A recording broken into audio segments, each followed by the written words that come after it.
a returning guest to the Mental Dialogue Talk Show. And like John, he's not afraid of these conversations. So good morning, Mark, if you will.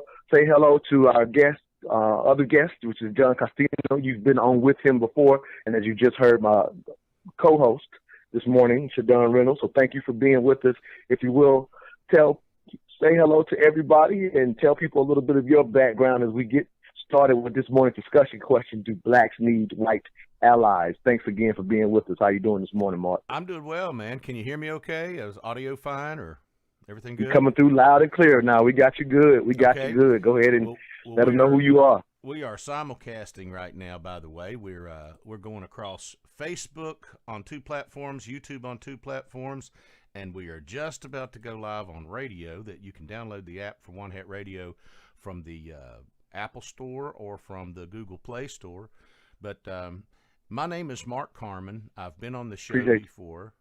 And I'm kind of the guy that gets misjudged right off the bat because of my dialect and the way that I present. People automatically just assume I am different than what I am, but I'm very active and open in race relations and in trying to mend some of the fences. And I think we ought to stop describing each other by our adjective instead of saying, gay man, just man, instead of saying fat person, just person, and come together as one people. That's a big step, and I know it's a big step, but that's what we need to try to do. And I'm pretty active involved in that kind of stuff. No, absolutely. And I'll even say this to your credit. Well before this hot button moment that's obviously bringing this discussion again, that's a space that you've been in, John as well, have been in well before this kind of, as we kind of see the trend to do. I'm going to throw it back to Shadon to get us, in a sense, started. We have a slight little unique way we start.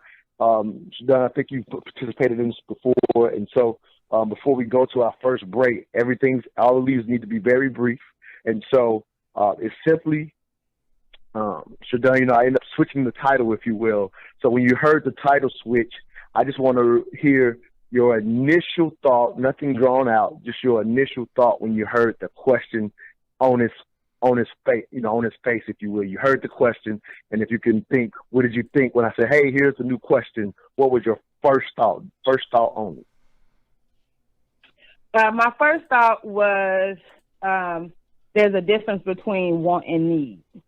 That was my first thought, meaning do we need allies? Absolutely, because it's a system that we didn't design.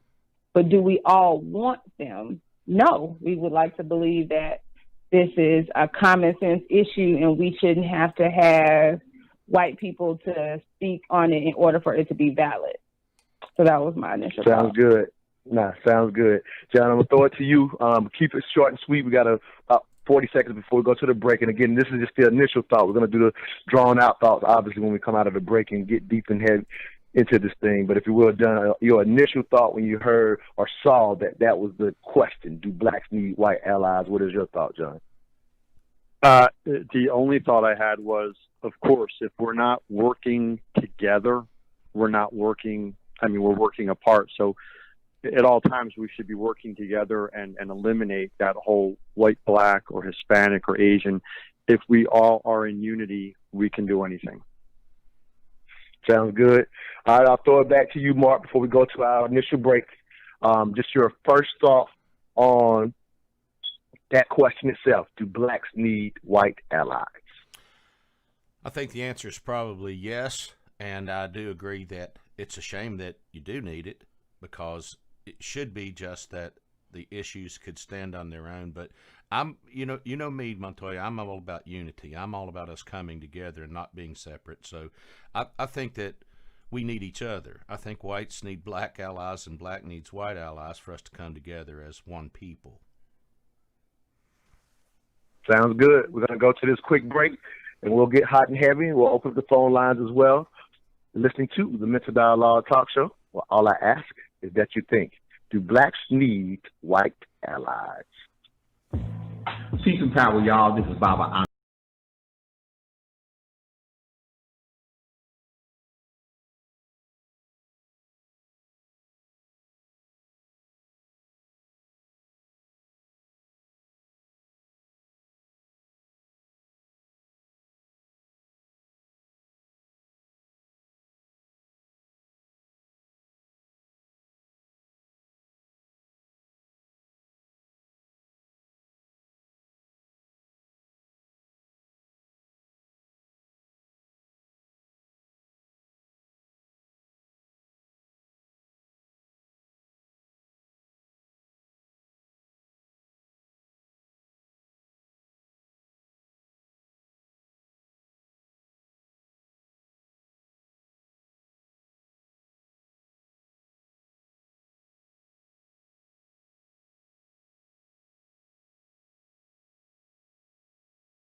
That earthquake couldn't have been more than 35 seconds.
career field. Now a musician and has the radio station, and glad to be broadcasting on his station this morning. Again, appreciate that opportunity to get to more listeners, Mark, if you will. The one thing I'll say, even before I let Mark jump in, is so I think I do see that everybody is disgusted by it, but I will tell you, in the meantime, I personally, I'll throw this out there, most of my listeners know that I refuse to watch the video, so I have yet to see the video. I think I've heard enough details. I can only imagine what it looks like. But I'll also just mention that while everybody, in a sense, that's an obvious situation, there are no outs. It's not to, in a sense, so everybody's kind of agreeing with that.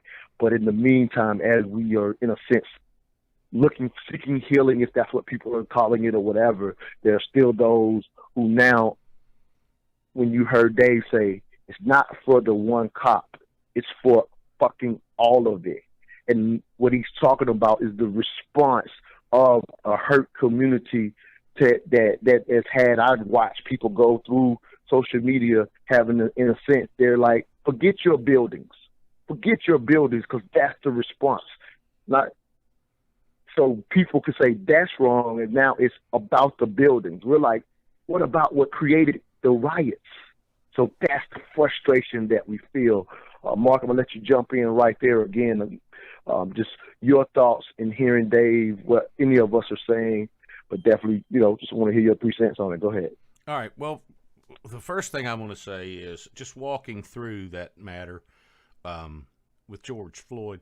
Number one, all the video that I've seen, he was offering mostly passive resistance, just mouthing off.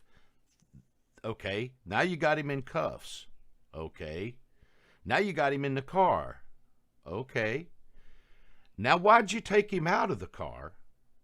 And 4 policemen, not one, not a guy fighting him, a guy who's handcuffed, placed on the ground, and 4 policemen holding him down, one holding him down with his knee across his neck, with his hands in his pockets, and a smug look, like looking at all the people that are saying, just check the guy's pulse, with a smug look like, what are you going to do about it? Now, let me just say this.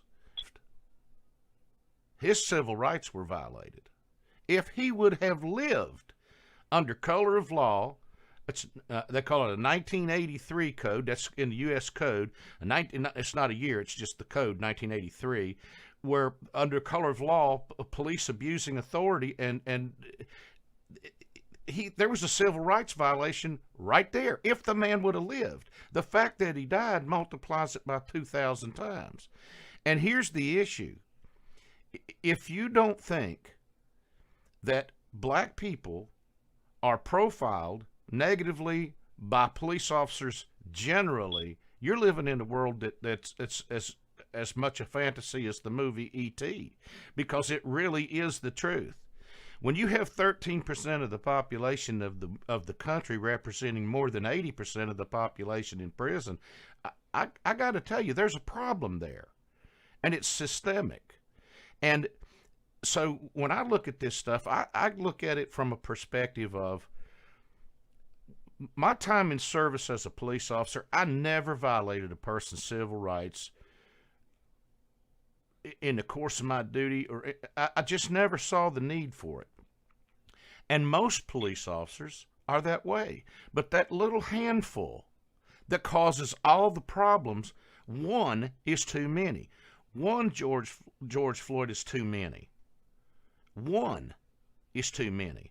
And it's systemic, and we have to readdress the whole thing. We can't do away with the police. To me, that's a silly idea. Some people are going to get mad at me for saying it, but I don't care. That's a silly idea. You got to have somebody to take care of crime, because there are criminals in this world.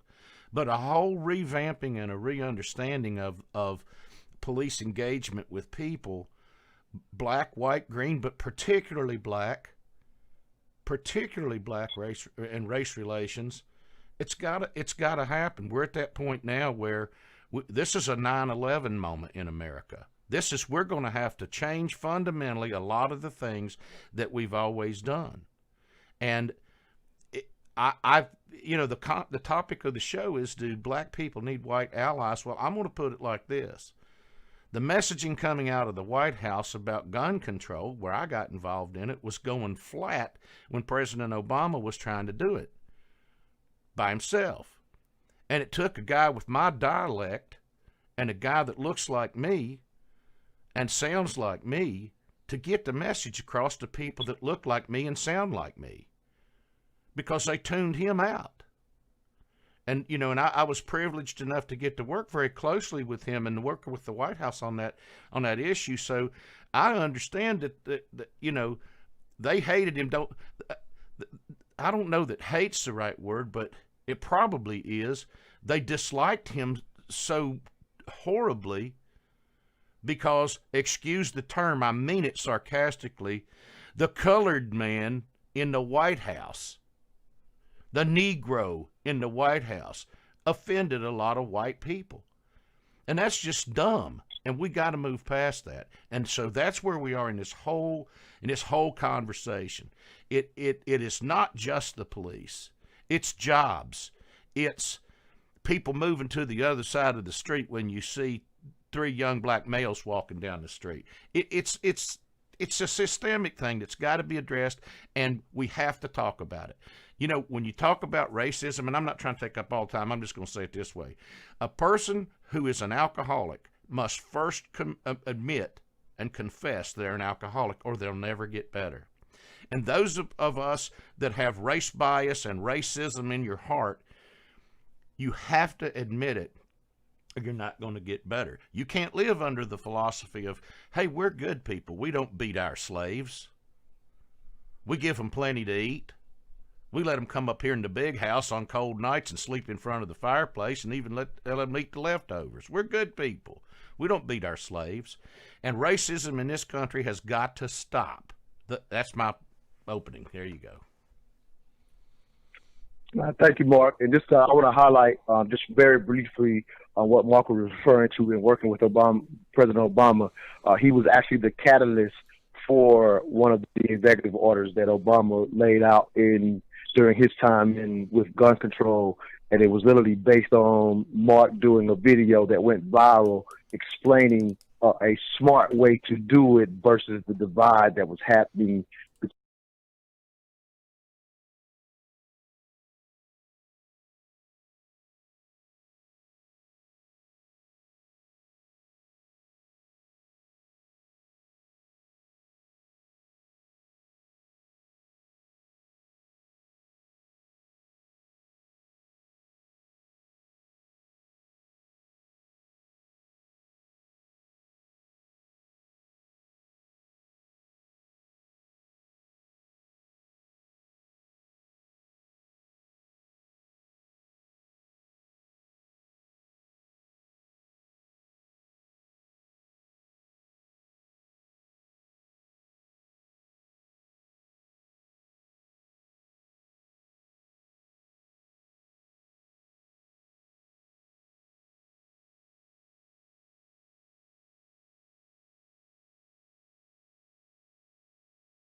That blacks need whites as allies. I want to just erase the markers and say we need to become allies, because until we do, there are too many different forces driving a wedge to separate us. And yeah, I absolutely, as much as I could possibly understand, agree that you have to be sick and don't want to ever talk about this again, because it's a topic that should never be brought up. I mean, we are so divided as a society as it is, to then throw the powder keg in for a senseless murder. And that's the only way to describe it, is it's a senseless murder. Whether it's a white man murdering a black man murdering a black man, a white man murdering a white man. Don't want to ever talk about this senseless. Because it's not necessary. It should never occur. But the fact that it was a white man in law enforcement makes it even worse. So, yeah, I can only imagine